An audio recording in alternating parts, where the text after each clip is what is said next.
झटपट बनणारी सोप्या पद्धतीने चिकन करी करणार आहोत. ते चिकन घेतलं होतं, स्वच्छ धुवून घ्यायचं आहे आणि मिठाच्या पाण्यामध्ये एक 15 ते 20 मिनिटं ठेवायचं आहे. नंतर स्वच्छ परत इथं चिकन धुवायचं आहे.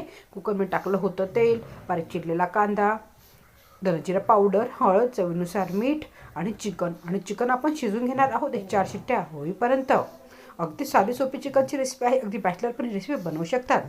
वाटण बनवण्यासाठी घेतलं होतं कांदा, खोबरं भाजून घेतलं होतं, अद्रक, लसूण आणि कोथिंबीर मिक्सरला वाटून घ्यायचं आहे. त्याबरोबर घेतलं होतं डाळ्या, हे रोस्टेड चना डाळ, त्या पण थोड्याशा भाजून घेतल्या आहेत. त्याला टाकले आहेत मसाले थोडेसे फ्राय करायचे आहेत. मसाले फ्राय झाले की वाटण टाकलं होतं, तेल सुटेपर्यंत वाटण फ्राय केलं की त्यात टाकणार आहे शिजवलेलं चिकनसुद्धा आपण 3 ते 4 मिनिटं मसाल्यामध्ये व्यवस्थित फ्राय करून घ्यायचं आहे. चिकन फ्राय झालं की त्यामध्ये टाकलं होतं चिकनचा स्टॉक यानी की सूप आणि डाळ्यांची पावडर जे मिक्सरला कोरडी बारीक केली होती. तर चिकन करी करण्यासाठी रेडी झाली. बाजरीची भाकरी बरोबर 1 नंबर लागते. व्हिडिओ आवडला तर सबस्क्राईब करायला विसरू नका.